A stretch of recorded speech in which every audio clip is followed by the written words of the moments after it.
Ya, assalamualaikum warahmatullahi wabarakatuh. Di video kali ini, gue akan coba memperbaiki power supply SMPS merek Fonstin. Ya, di sini gejalanya dia nggak ada tanda-tanda kehidupan, jadi nggak nyala sama sekali. Sekarang kita coba aja dulu, apakah dia memang tidak nyala sama sekali atau lemah. Kita coba tes dulu ya. Ini kita colokin ke anti jeglek supaya aman, tidak ada yang meledak dan listrik rumah tidak jeglek atau ngetrip.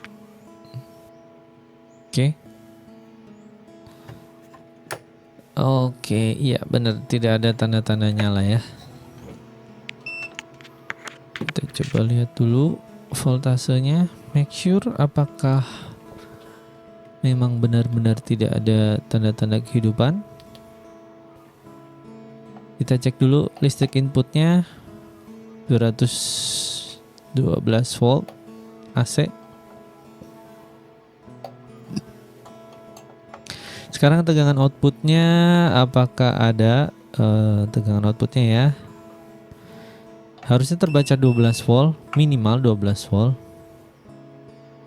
Nah, nggak ada. Itu yang terbaca resistor, berarti memang tidak ada voltase yang keluar ya.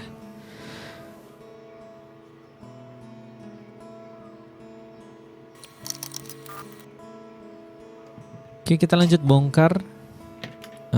Ini bongkarnya agak tricky karena dia cuma bisa ngelepas bagian depan dan belakangnya aja. Bagian atas bawahnya itu nggak bisa.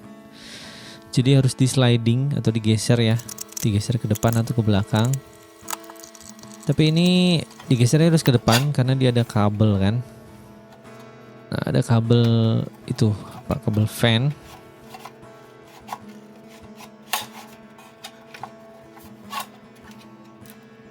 Oke, ngangkut sebentar.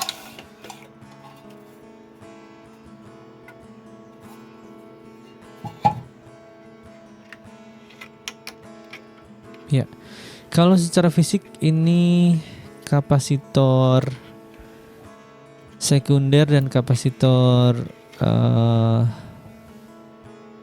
primernya dia ada yang melendung, hamil, ada yang meledak juga.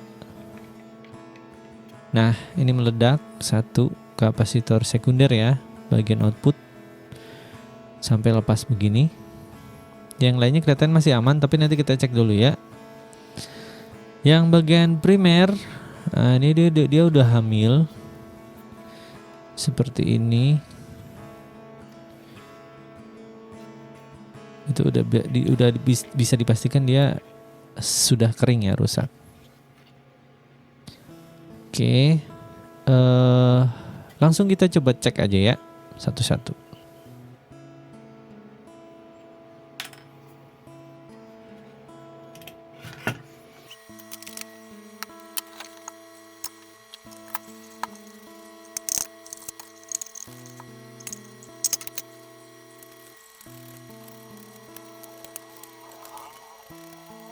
Seperti biasa dibersihkan dulu.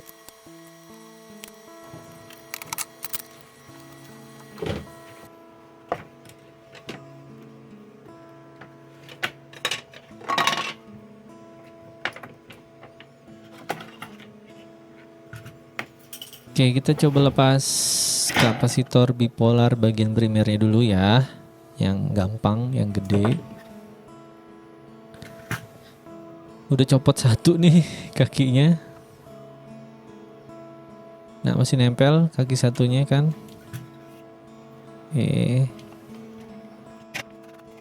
Kita lepas satu lagi.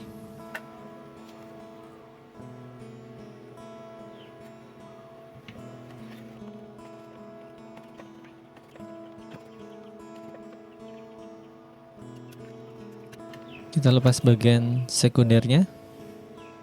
Ini yang casingnya udah lepas ya, saking panasnya mungkin.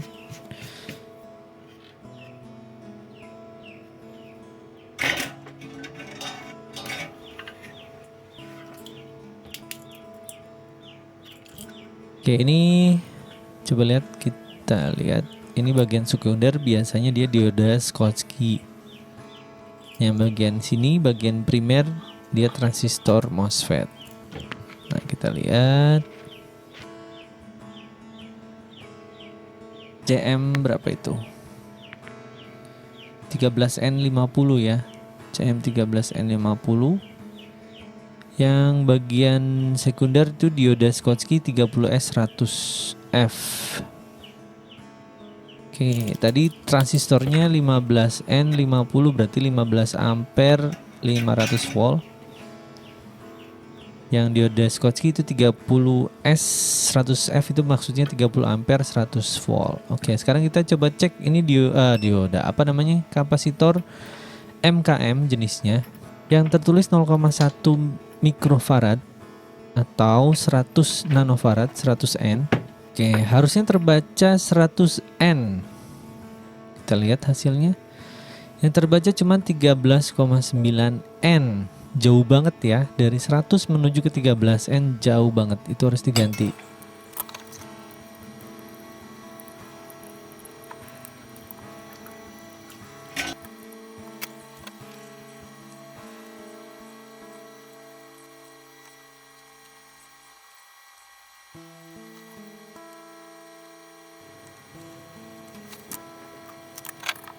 Oke, yang ini apa ini? Ini dioda Schottky 30S100F 30 ampere 100 volt. Yang ini MOSFET, sorry. Yang ini Schottky. Yang ini MOSFET. Oke, kita cek mana dulu ya. Dioda Schottky dulu kali ya, gampang.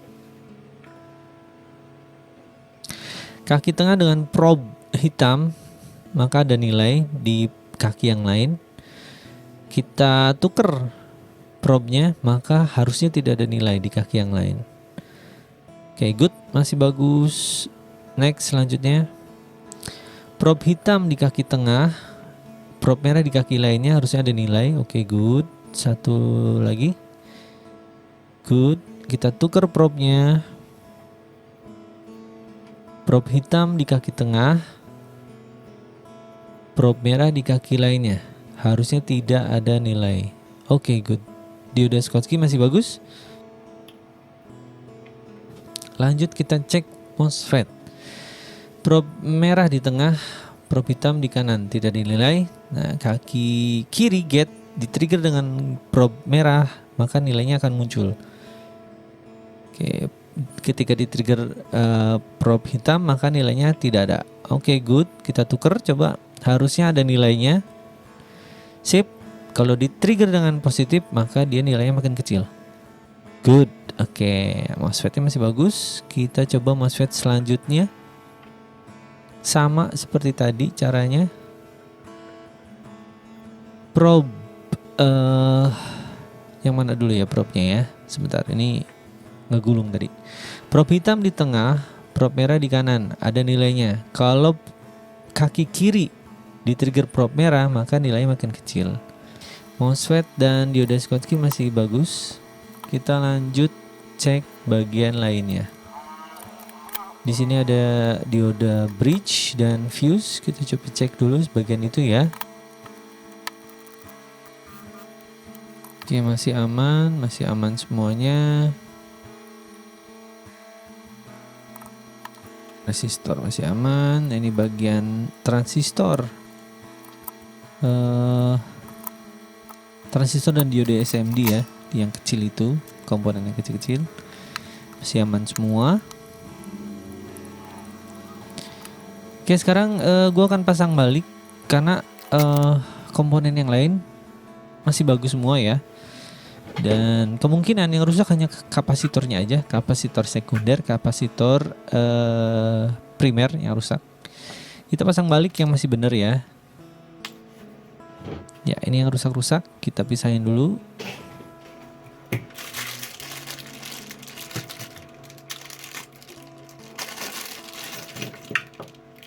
Nah, ini gue udah beli. Yang bergaris-garis itu ya. Itu negatif.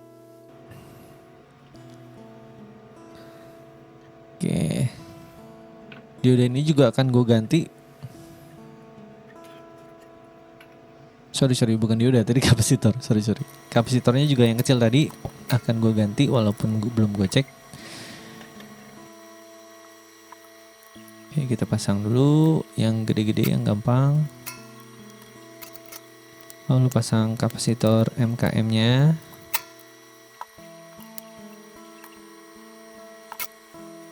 Lalu kita pasang kapasitor bagian sekundernya.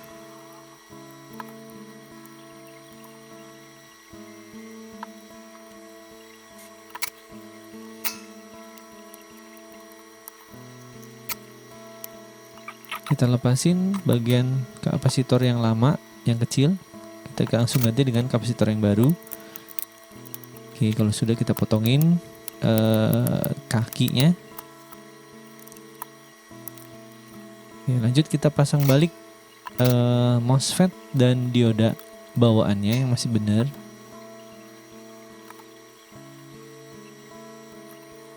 Diratain dulu, lalu pasang balik, disolder ulang.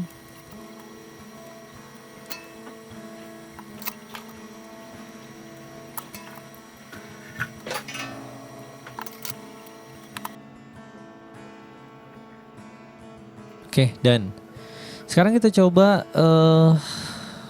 tes ya. Kita kasih listrik PLN, apakah yang akan terjadi? Kita tatakin biar nggak ada yang konslet. Lalu kita pasang kabel listriknya. Oke. Sepertinya ada yang nggak bener ya. Sebentar. Di bawah nggak ada apa-apa. Kita coba tes pakai ini anti jeglek. Harusnya lampu pijarnya itu nyala sebentar lalu mati. Nah, dia nyala terus nih. Berarti ada yang konslet.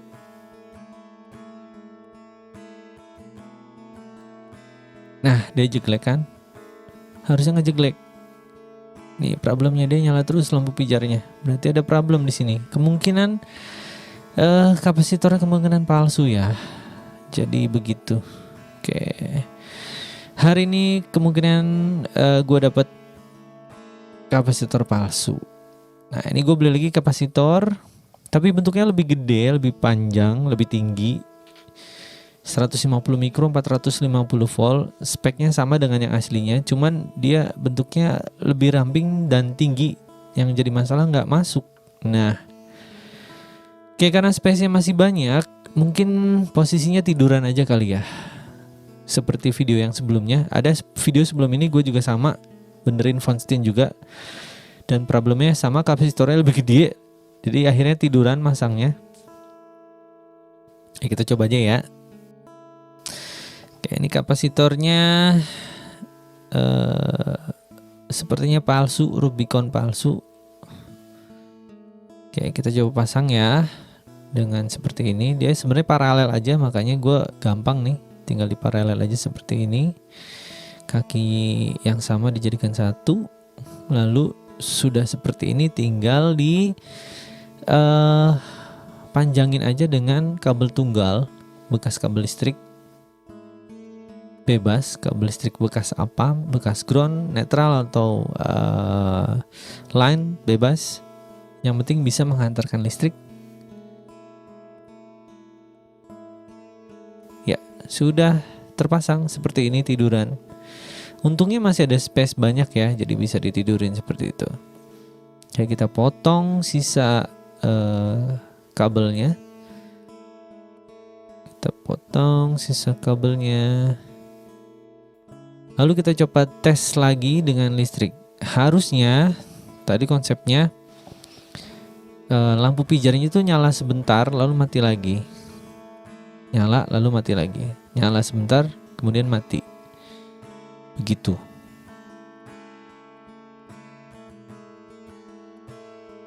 Kita coba pasang. Seperti ini. Lalu coba dinyalakan MCB-nya. Nah ini harusnya nyala lalu mati, redup pelan-pelan. Sip, nah ini harusnya seperti ini nih. Coba nyalakan ininya, sebelah sini, MCB sebelah kanan. Nah, MCB sebelah kanan nggak jelek kan? Oke. Lalu kita coba lihat apakah voltasenya ada yang keluar. Nah, itu nyala ya LED-nya. Gue rasa udah oke nih. Coba kita cek voltasenya ya. Voltasenya kita coba cek. Voltasenya coba kita cek hasilnya berapa volt.